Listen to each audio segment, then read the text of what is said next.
You were born in 18th century China, the Qing dynasty to be exact. Your village is nameless to most, a scattering of mud homes and millet fields where famine comes often and gods stay silent. Your father is a farmer, when the land allows it. Your mother sells herbs she picks near the graves. There are too many mouths, not enough bowls. You don't remember the deal. You were too young. 4, maybe 5. What you do remember, the hunger that made your mother chew rice and spit it into your mouth like a bird. The winter your baby sister froze in her sleep. The way your father looked at you. Not cruelly, just calculating. Before long, you're sold to lessen the number of mouths to feed. Your father says it's for your own good. Your mother doesn't say anything. She just looks at the floor like it might split open and swallow her. The man who takes you is smiling, not kindly. He counts the coins, hands them to your father, and then lifts you like luggage. You scream, for a second, then stop. It doesn't help. No one is coming to help. The road is long. You're not the only one. There are others in the cart, dirty, hungry, silent. Some cry at first. They stop too. Some are stolen, some are sold, some are both. All of you are going to Beijing, to the houses with red lanterns and barred windows, to become Tang Ming U, or escorts. You don't know the word yet, but soon it will be the only one that matters. In the beginning, they treat you like something valuable. You are washed, fed, brushed, inspected, like a dog at a fair. One boy coughs too much. They toss him in a ditch. You don't ask questions. They rename you something soft and pretty like unwanted flower, because flower means more than petals here. It means you're someone's fantasy now. You are 5, so you know how to sit still, how to say thank you. And now you're going to learn to obey, because soon you'll learn what your body is for. And you'll have to learn fast, or you won't live long enough to be sold again. Your training begins the day Madam decides you're ready. She is the manager of the brothel, the big boss. Nice to all the new kids, since she gives you all sweet buns. But that all changes when you turn 6, maybe 7. After all, no one cared about your birthday since you became property. They start with the body. Hip massages, daily, to widen your figure. Hair removed with string and oil. Every inch of your skin stings for days. They make you walk a certain way. Hips loose, arms soft, head tilted just so. You're corrected with slaps. You're praised with sweets and warm water. You prefer the slaps. They make more sense. Every week they insert something new in you. Ivory, polished wood, carved stone. They call them training rods. You learn to breathe through the pain. Eventually, you learn to pretend to enjoy it. They bind your feet to keep them from growing larger. Small feet are beautiful, they say. You don't argue. Arguing makes them angry, and the cane hurts more when they're angry. By 8, you're doing shows. Not public ones. Not yet. Private demonstrations behind curtains. You bend, twist, pose, present. They make you act like you want it. If you don't smile, they beat your thighs with switches. Nope. No bruises. Bruises lower your price. They give you concoctions to make your voice rise, diets to make your muscles fade. Your boyhood recedes into a mask painted with powder and perfume. The customers come to watch. Men with rings, calloused hands, and hungry eyes. They pick favorites. You pray it's not you. But it is. Eventually, it always is. They rename you again. Curious Needy Flower. A promotion. One that you definitely won't like. You don't sleep well. You start biting your lips raw to keep from crying at night. You dream of fire and waking up somewhere else. Anywhere else. But every day, you wake up here. Still soft. Still owned. Still learning how to live with pain. Few months pass. Congratulations. You are due for another promotion. They said you were ready. You weren't. You're 9. They bring you to the private room. The screen hides nothing. The man is old, smiling. Smiling too much. He smells like wine and sandalwood and rot. Your trainer nods once, then leaves. You're alone. You remember what they told you. Don't flinch. Don't cry. Make it sweet. He calls you Little Lotus. You don't respond. He doesn't mind. He tells you to kneel. You do. He touches your face like he's picking fruit. Then he slaps you. Hard. Not out of anger. Out of ritual. He tells you to turn around. You obey. Your knees sink into silk cushions. After it's over, you lie curled in the bed, shaking and leaking. You're in pain.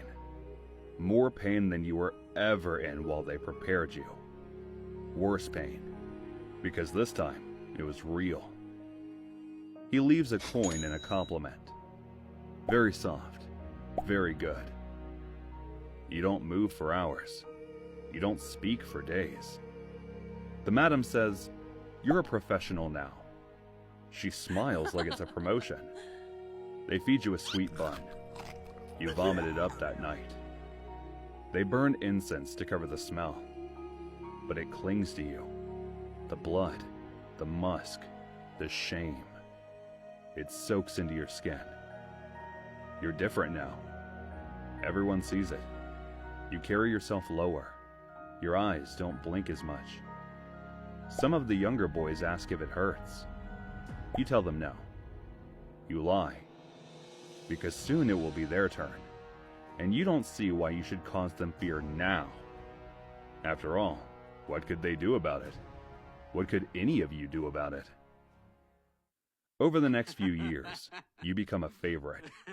Not because you're the prettiest, not because you smile, but because you don't. They say you have discipline. What they mean is, you've stopped fighting. Your body knows the routine, the oils, the positions, the ways to twist and arch and flutter like it's your idea. You've become profitable. The older boys hate you. The younger ones stare like you're a statue.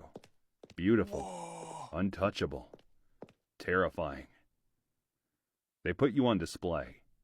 Clients pay extra just to watch you prepare.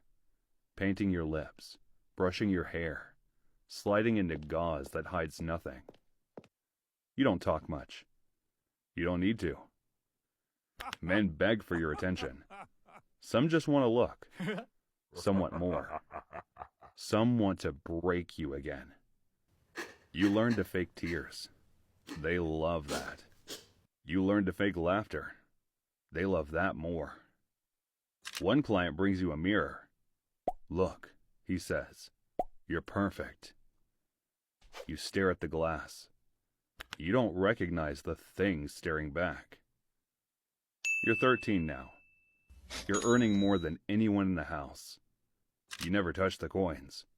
The madam says you're investing in your future. You think she means a nicer grave. They start prepping you for promotion. Castration. The final cut. Only the best get it, the madam purrs. You'll never age, never bleed, never be replaced. You nod. But inside, something folds in half and doesn't unfold again. You've stopped asking questions like, what am I? What will I become? You already know the answer. A product, a petal, a perfect thing. They wake you at dawn, not with shouts. This isn't punishment. This is promotion. A bath first. Always a bath. Rose water, crushed pearl, oils thick enough to drown in. You are not a boy.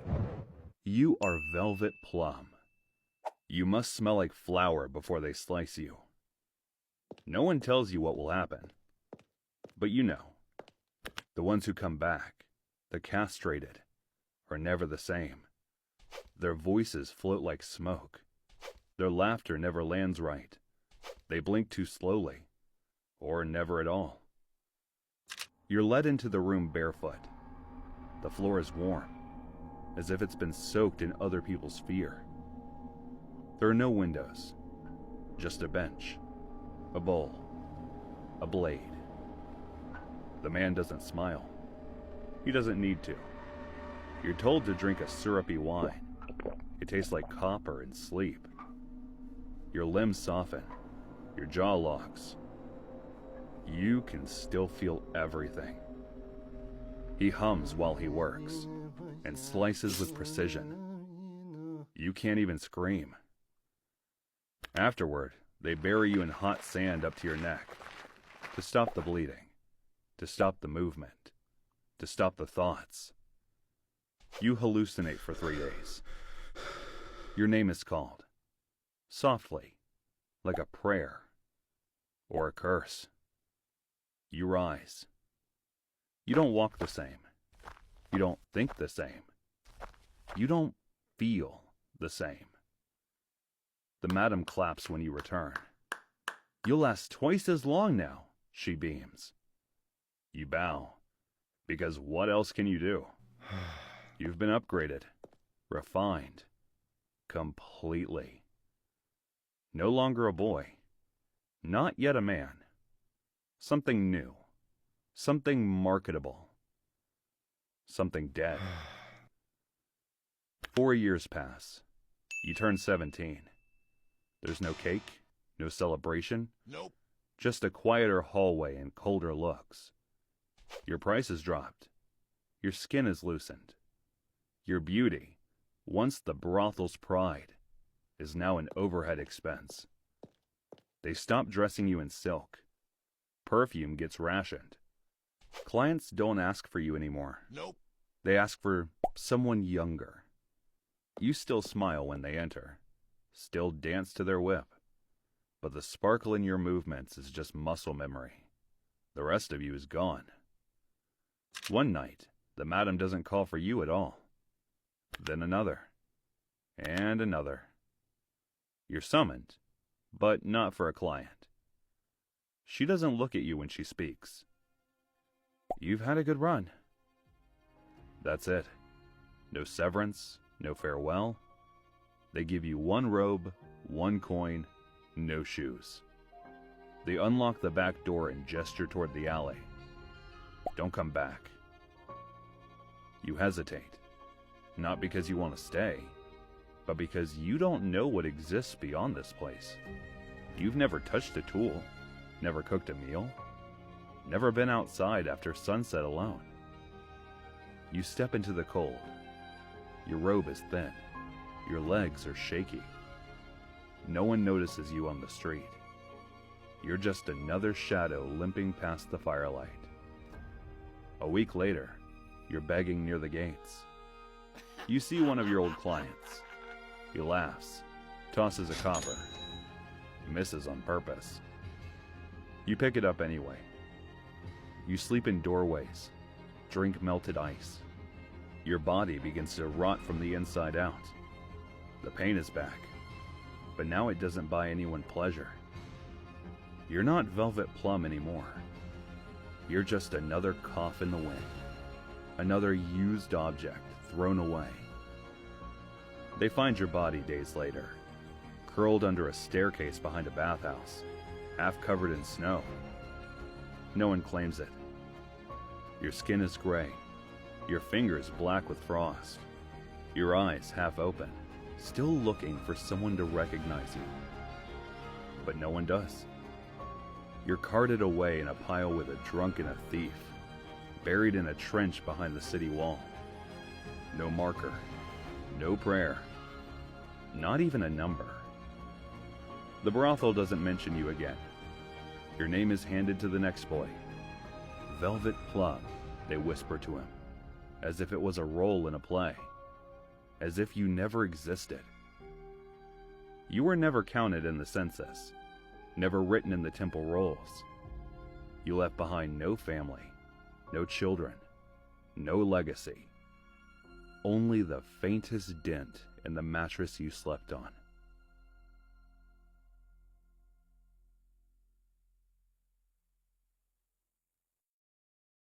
You're born in England somewhere in the late 13th century, deep in the reigns of kings who love war more than peace.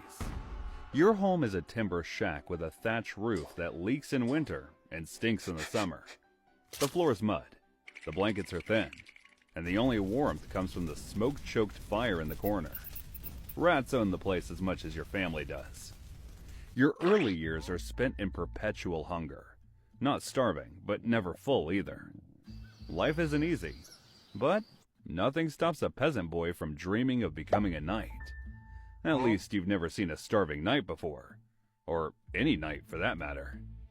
But the traveling bard's tales of knights always mention glory, and that's what you want.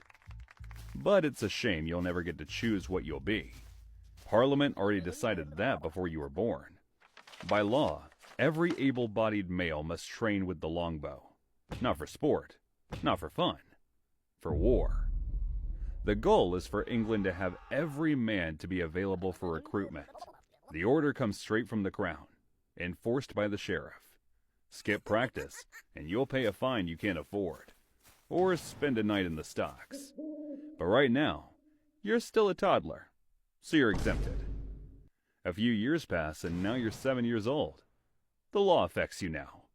So after church every Sunday, you line up at the butts.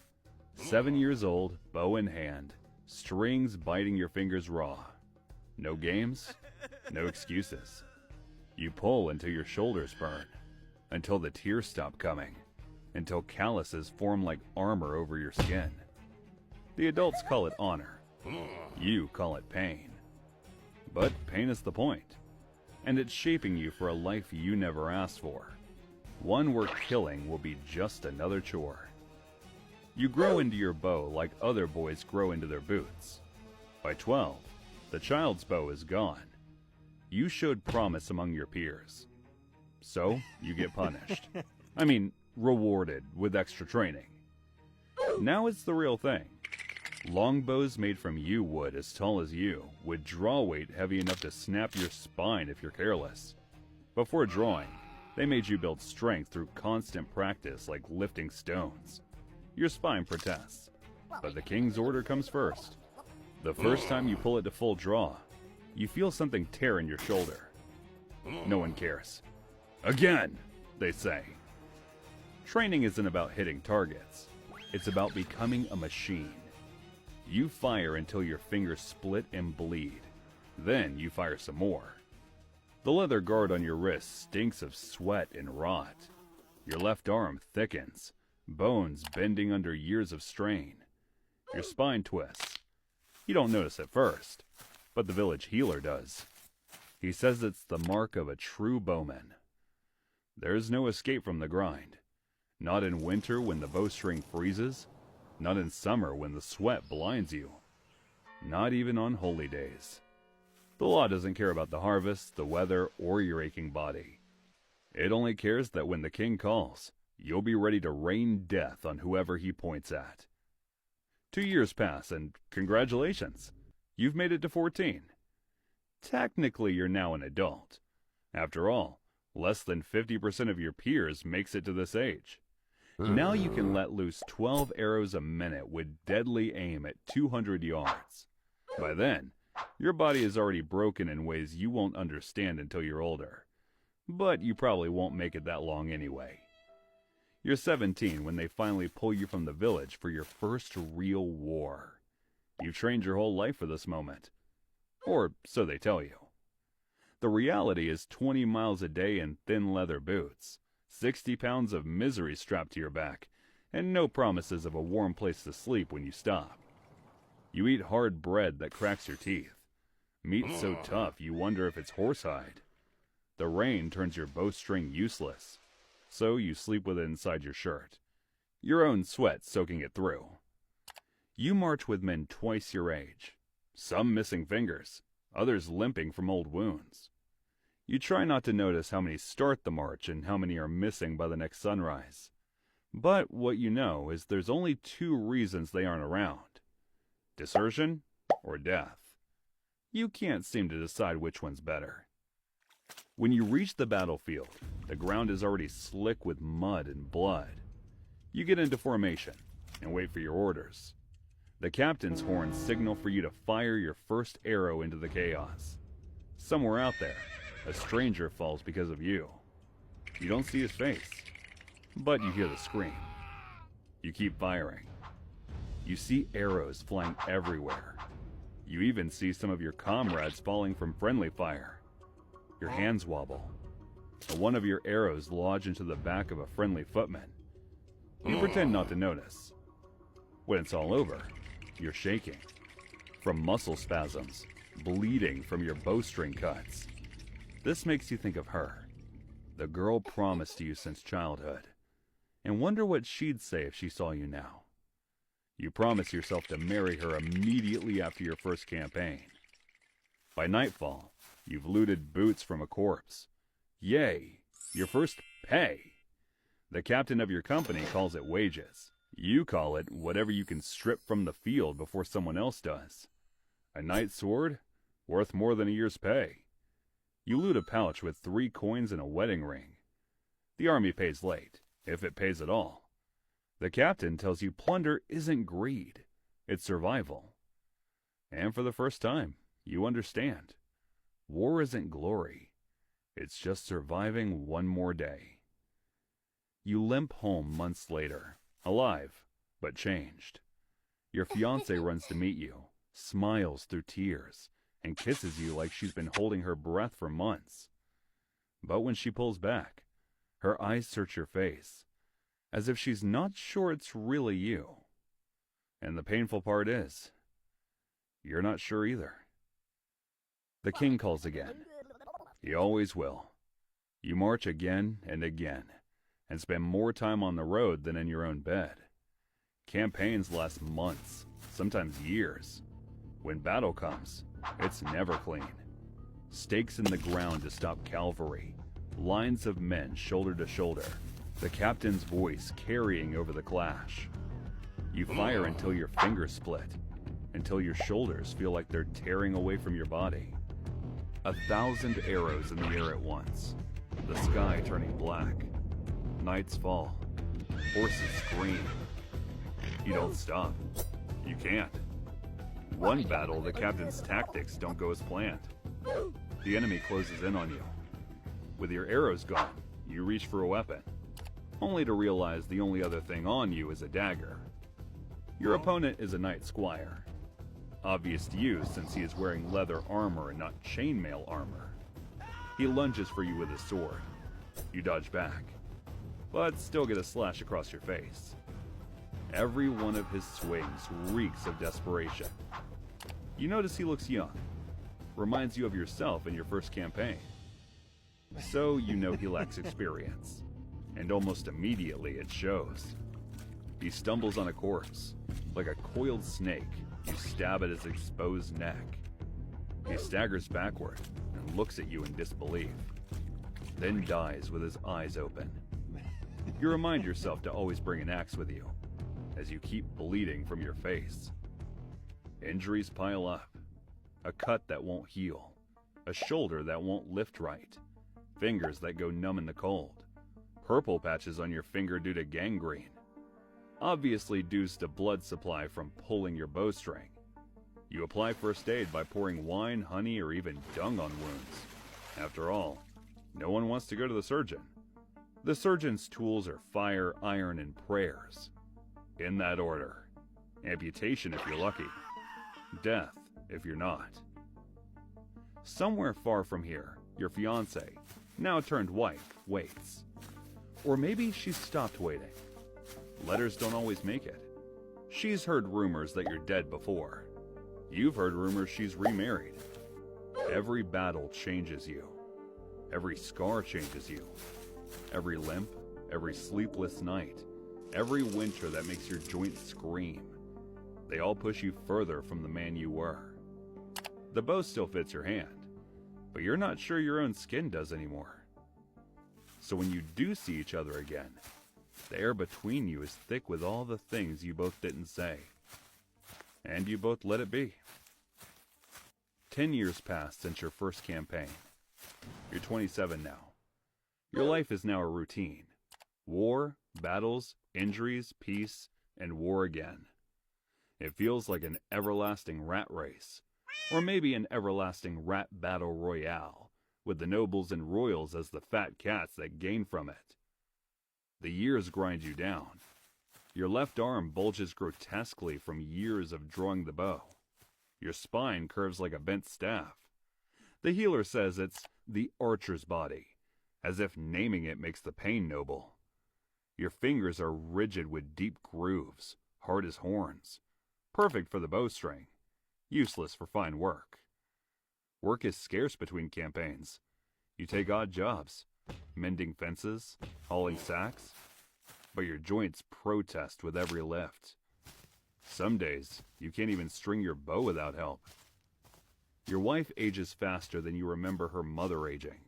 Worry lines deepen each time a recruiter rides through. Your children, 2 boys, 1 girl, barely know you. You missed all of their births.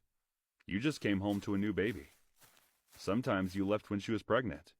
Other times the campaign went for so long, you just met a new baby when you came back. You don't know what to feel. Happiness at being a father, or fear that you might never see them again next campaign. Sometimes you wonder if they are all yours. But you don't take the thought seriously. After all, you weren't a saint during your campaigns. One day, the boys pull at your arm, begging to learn to shoot. You want to say no. You want to break the law for them. But the king's decree still stands.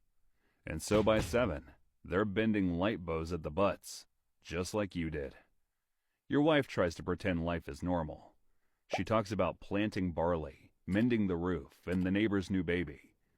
You nod, but you're only half there. At night, you wake to phantom horns, the imagined whistle of arrows over your bed. She reaches for you, and you flinch before you know why. You wonder if it's because of the rumors, or your guilt, or the nightmares of the dead that still haunts you. One thing you've learned from war is to keep your eyes down when you pass the dead. Looking too long at a face, especially one that looks like someone you know, is a mistake.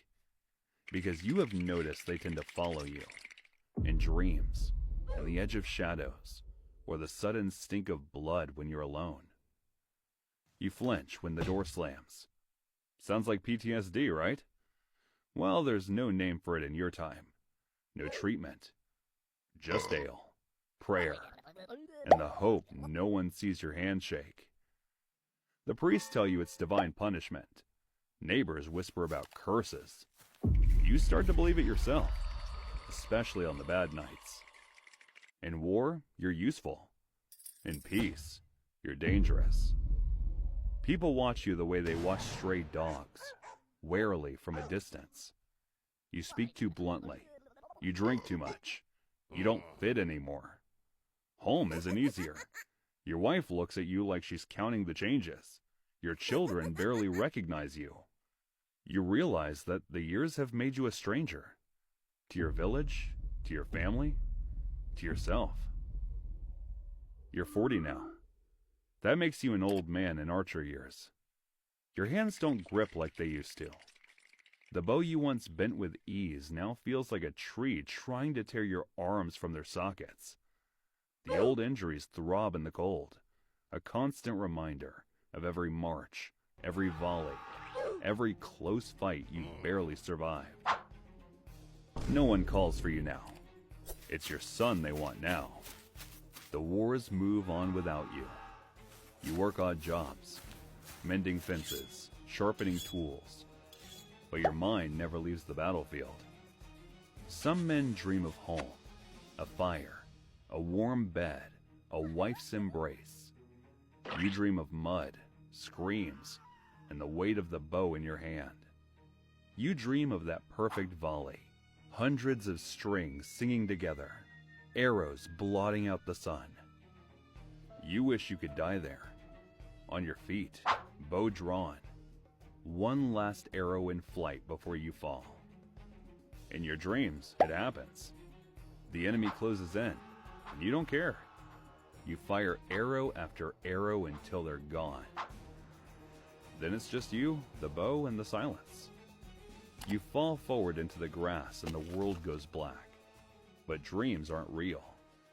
In reality, you die in a damp bed, not in battle, not with a bow in your hands. Your body just stops.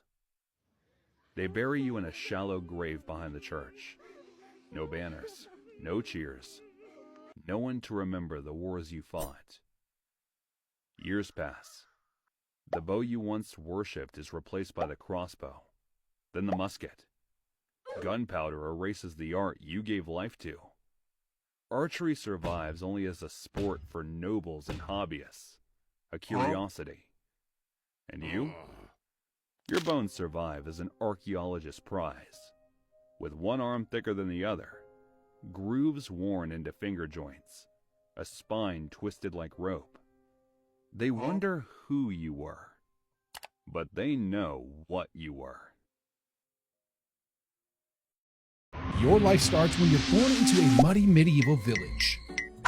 1 cow, 6 siblings, and 0 prospects. Life is a predictable loop of plague, pig dung, and praying not to starve.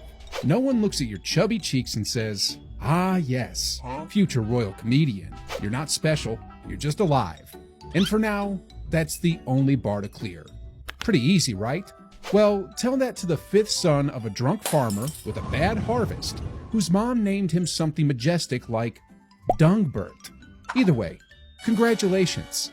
You're anonymous, broke, and blissfully unaware that one day your job will involve fart jokes for kings. You're not trained, you're not destined, you're just unlucky. One day, you'll either mouth off to a nobleman, fall into the castle wine barrel, or get caught doing impressions of the bishop's lisp. And that's it. Your peasant career ends, and your jester career begins with a boot up your butt and a bell on your hat. No formal audition, no talent scouts. Just one badly timed joke, and suddenly, you're property of the court. The kind that has no human rights. But for now, you're just a child. A muddy, lice-infested, blissfully ignorant child. Enjoy it while it lasts, because soon, your job will be to make powerful people laugh while making sure you don't die. Easiest job in the world? We'll let you be the judge of that. Years go by, and no one's sure if you're still alive. Oh, there you are. Congratulations on surviving tuberculosis, smallpox, falling into a ditch, and even the Black Death. You are now one of the lucky 50% who make it to adulthood. Well, technically, you're 16, probably, or 15. No one's kept track since the goat ate the family Bible. But one thing your dad is sure of is you should be taking up the family's tradition of breaking your back plowing. The only problem is that the aptitude test you took last week showed that you'll be a terrible farmer and called you a joker. Your dad's not amused, but you take it literally. And I mean literally. You go to the village square every day doing your bit. Maybe mocking the priest's bald spot. Maybe imitating the baron's constipated warhorse. People laugh. It's your finest work. Then a man with shiny boots and dead eyes points at you and says, "That one." You're dragged into the castle by 2 guards who smell like horse urine and boiled onions. You ask if this is a misunderstanding. One of them laughs. That's the last time your words will be funny on your terms. A steward throws a bundle at your chest. It's a costume. Bright, ridiculous, stitched together like scraps of a failed circus. "Put it on," he says. You hesitate. He calls in another guard. You put it on. A few minutes later, you're standing in a great hall looking like a walking tapestry of embarrassment. Nobles stare. Someone coughs. You try to speak, but your voice cracks. You bow and fall flat on your face. They roar with laughter. And just like that, you're hired. They call it court jester. But let's be honest, You're a licensed fool. Your job is to slip on metaphorical banana peels for the delight of people who execute serfs for sneezing too loudly. You recite poetry, juggle potatoes, and, if you're bold, mock your betters just enough to make them laugh, but not enough to make them angry. Nope. No one tells you where the line is. You learn by crossing it. But there are no do-overs. Your first day ended with applause and bruised ribs. That night, as you lay on a hay-stuffed mattress trying to remember how dignity felt, a scrappy, one-eyed pigeon crash lands through your window, drops a scroll, and immediately begins pecking at your bread crust. You unroll the parchment. The ink smells like sweat and cabbage. Fool's Court, 17 new entries. Archie Armstrong told the bishop he had the face of a blessed pig. The king laughed. He didn't. Zal the Lame juggled daggers for a Mongol general. Cut my own foot. Got a goat as a reward. Triboulet. Remember, make the king laugh before mocking his mistress, not after. Buttertoes. King gifted me a lapdog and kissed my hand. You all still warming chamber pots? You don't know who Buttertoes is. You don't care. But your stomach twists anyway, because tomorrow they'll expect more, better, riskier. You're no longer a peasant, just a tool in a palace of teeth. And then realization hits you as you wonder if there ever was a previous jester. But since no one says anything, why bother? Months go by, and you're getting better. You figure out how to time a fart joke between a noble's goblet sip and the king's wine spit.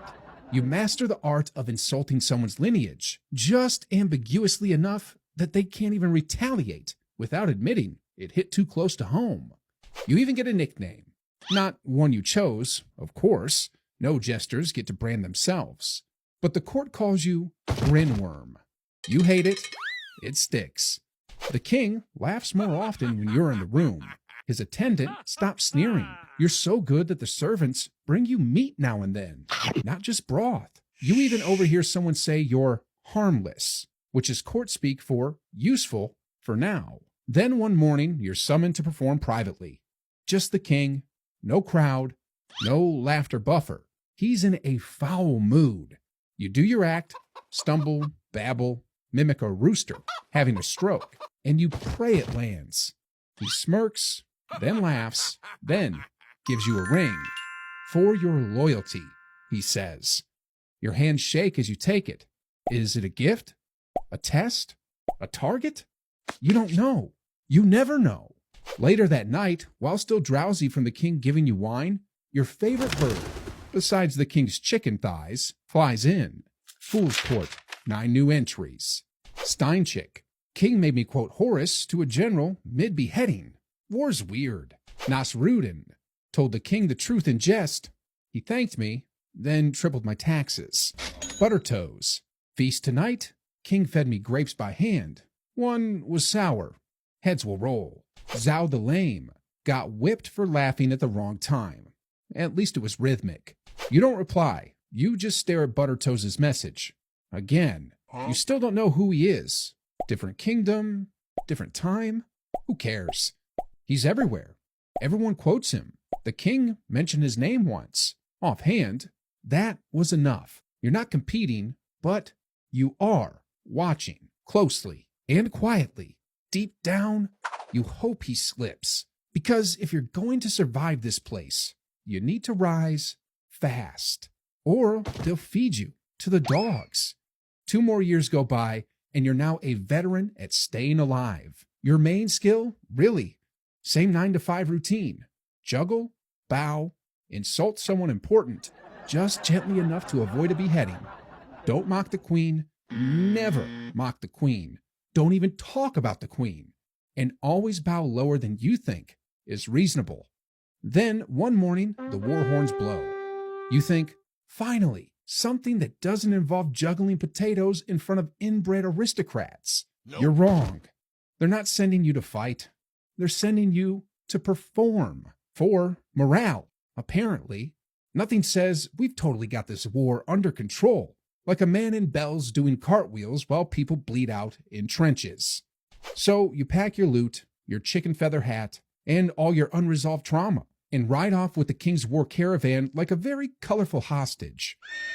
Getting to the battlefield, you realize it's somehow worse than court life. In court, death is quiet. Some poison, a dagger, a hunting accident. Out here, it smells like roasted horse and panic. You're cracking jokes to keep your life. And I mean that literally. Then, the real highlight, you get picked to deliver a humorous message to the enemy commander. Basically, a sarcastic scroll. The idea is, if they laugh, maybe they'll talk peace. If they don't, you're just a diplomatic meat shield. So, across the field you go, smiling like your life depends on it, because it does. You get a chance to deliver your Lord's message. Just one chance. Your life depends on it. So, you do your best. Silence. Then finally, one general laughs. The archer next to him doesn't. But you get to crack another joke for another year.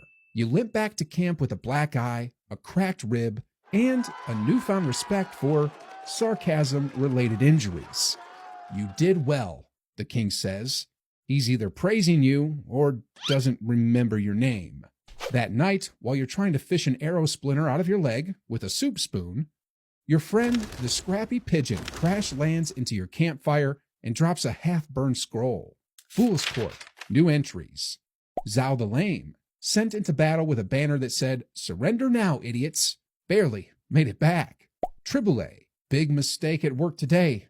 Made fun of both the king and the queen. Almost died. Now I know how I'll die. You'll never guess it. Nasrudin, disguised as a goat for infiltration. The plan worked. Smell never left.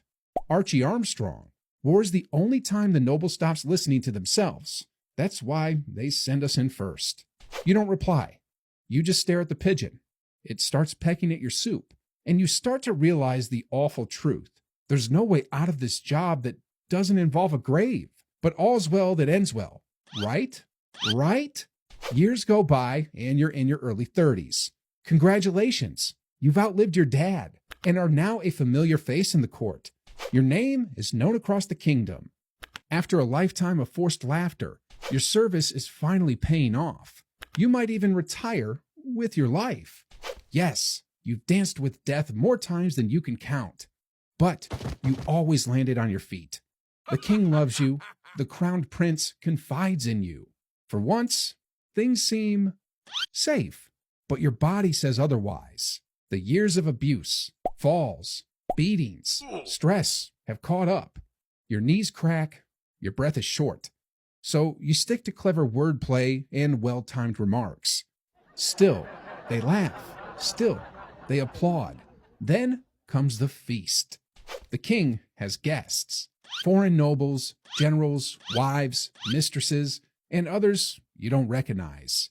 The kind of faces that speak with armies. He wants you to perform. You're tired.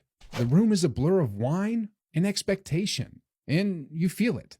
Something heavy pressing down on your ribs. You make the mistake of speaking from it.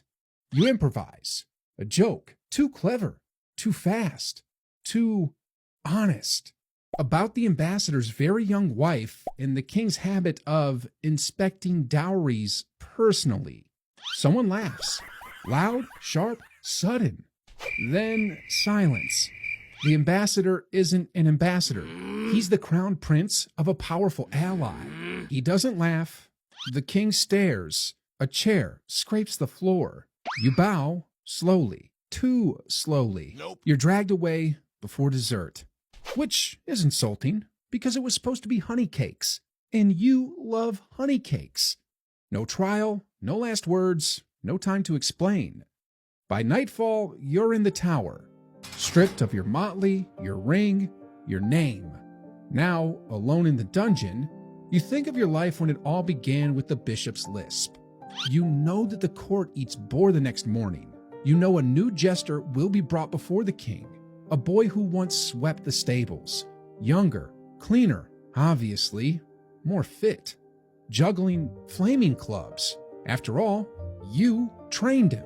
So you know the king will laugh, the nobles will clap, and no one will mention the last one. Years pass, or maybe they don't. No one writes down the date a jester dies. Not unless it's funny. You didn't die screaming or laughing, just quietly. A rope? A blade? A cup of something that tasted a little off? Old age? No one remembers. Not even the cooks. Your name fades, your jokes are stolen by others. Buttertoes might have gotten a statue, or might have lost his head. You don't care as you get buried in a hole outside the stables. No plaque, no poem, just a bit of stained cloth, buried under leaves, and the memory of someone who danced too close to power and slipped. That's all that's left of Dungbert. He wasn't a legend, he was a joke. And like all good jokes in court, he ended when they stopped laughing. In a castle far away, a bird perches on a window with a letter. Fool's Court, new message. Dungbert has left the chat. Steinchick. Another gone. That joke must have been good.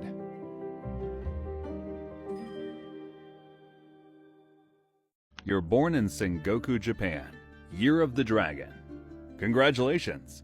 You're born to a samurai household, which means your life is written before you can crawl.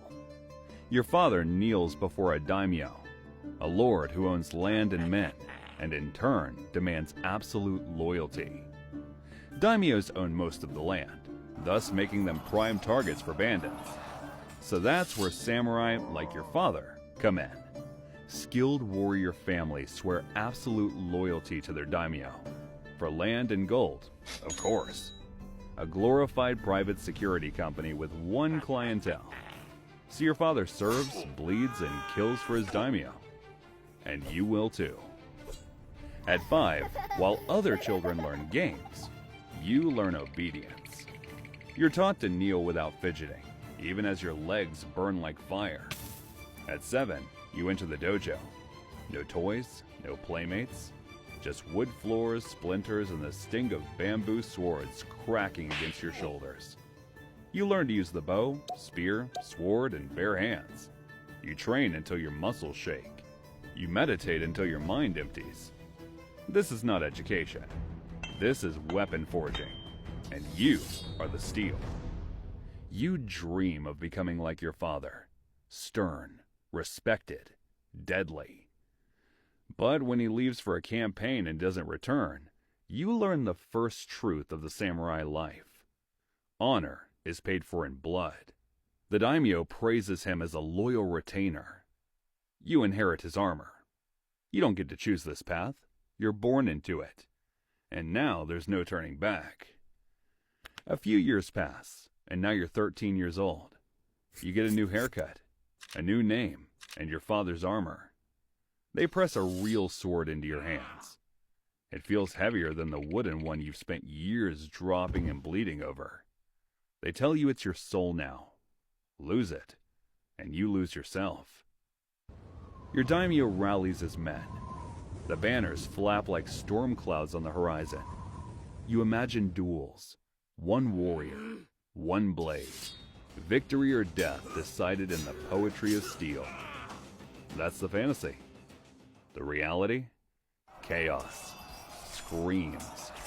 Mud and blood mixing underfoot. Horses crash into men. Spears pierce ribs. Arrows blot out the sky. It's not elegant.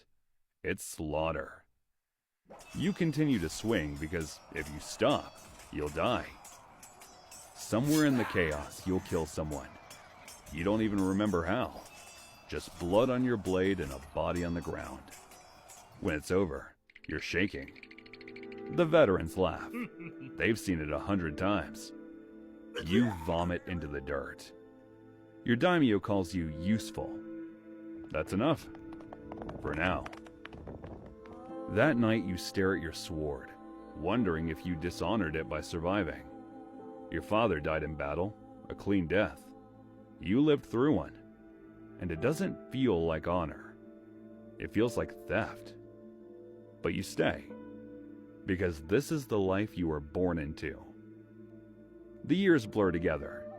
Sengoku, Japan is nothing but warlords clawing at each other's lands, and you are their blade.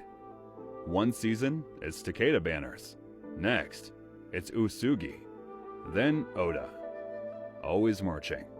Always fighting. You learn how to survive in the chaos. Keep your armor tight, your bowstring dry, your ears open. You stop asking the names of men in your unit. Names don't last. Only scars do. The battles lose their poetry. No glorious duels, just volleys of arrows, walls of spears, ambushes in rice fields. Your hands blister, your knees ache, your back knots with pain from the weight of armor.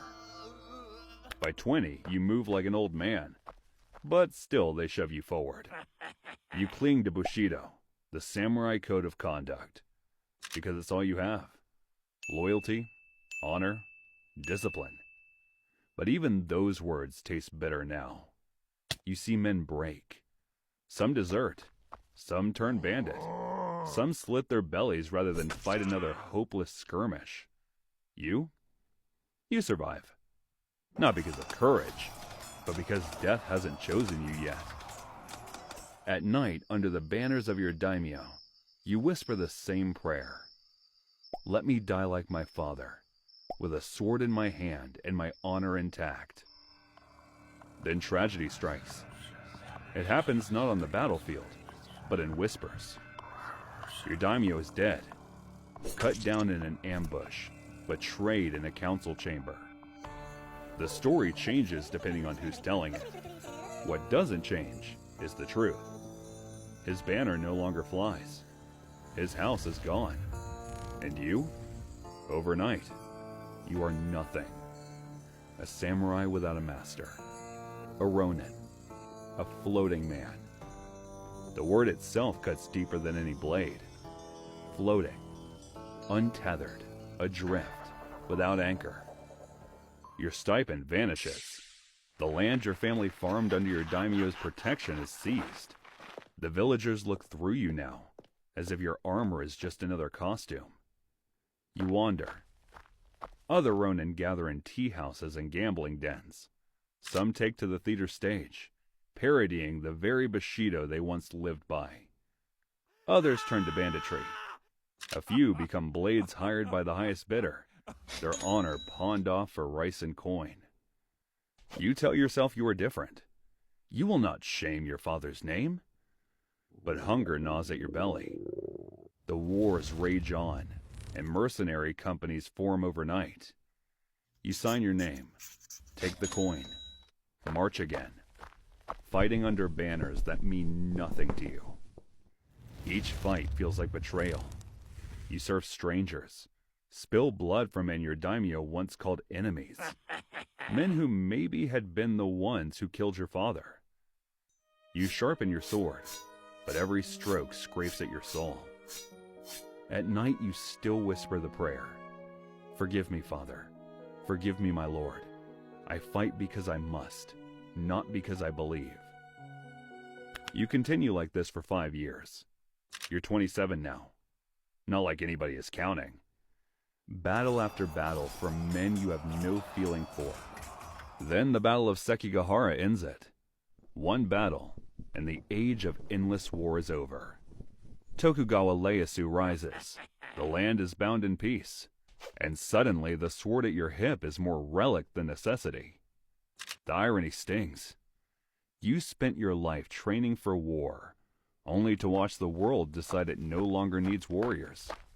A sword doesn't plow a field. A katana doesn't weave cloth.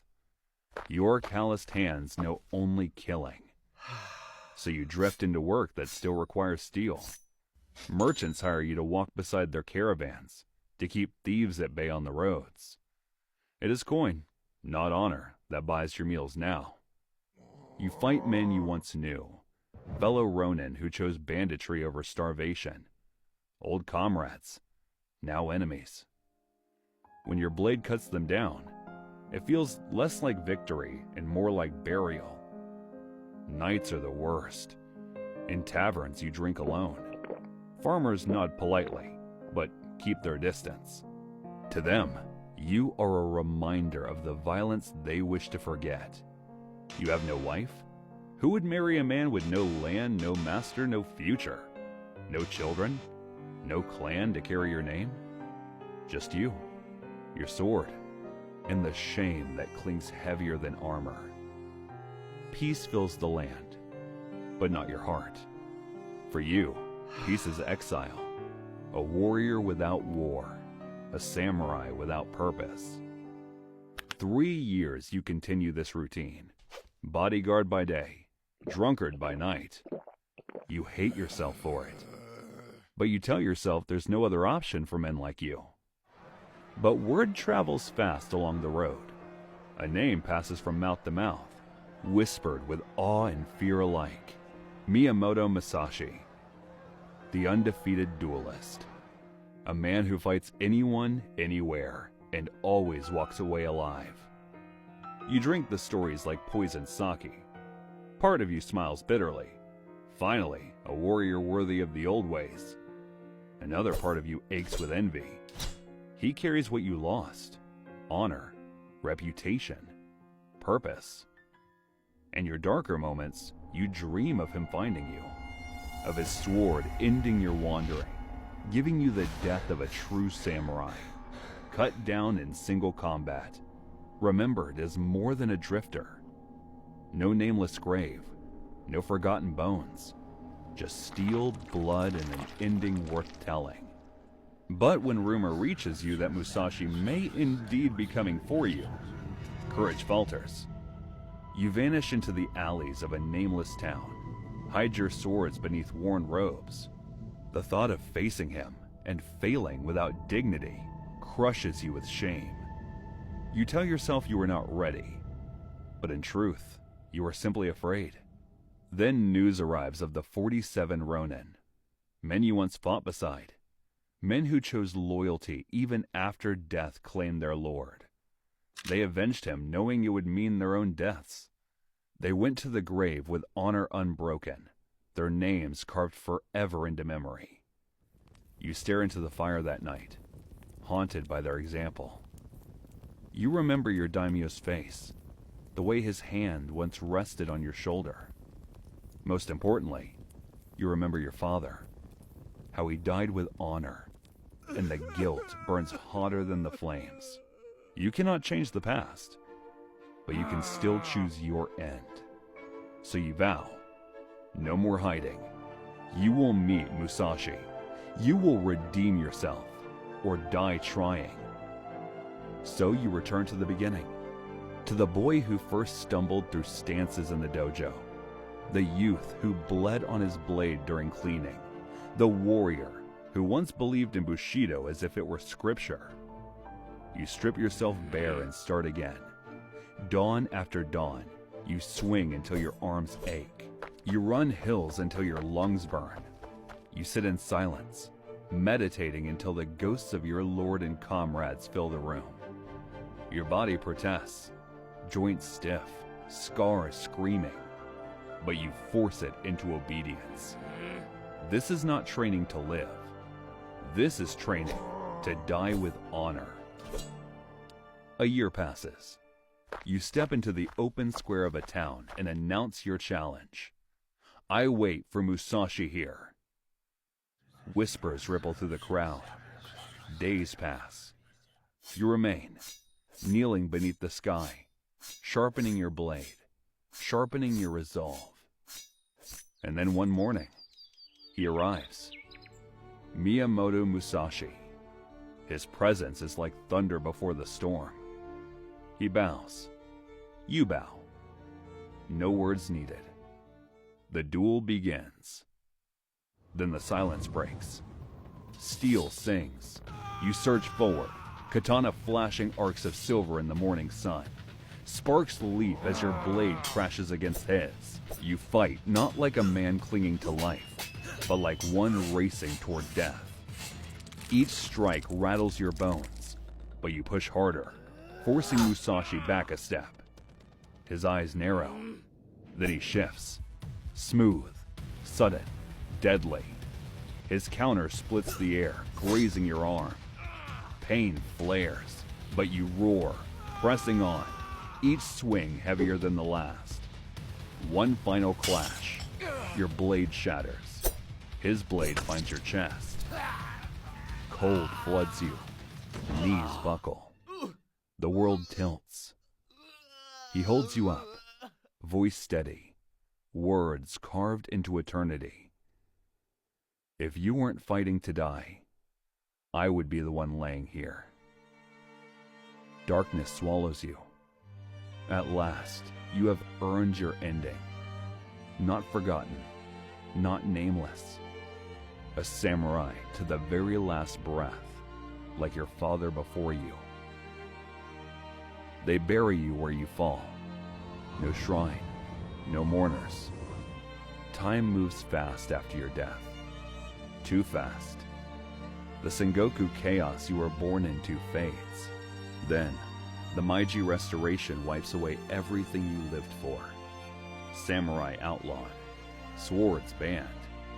Bushido is reduced to bureaucracy and bedtime stories. The class you bled for becomes a myth. Kabuki actors play samurai with painted faces. Farmers with rifles take the battlefield. Your kind is gone. And you?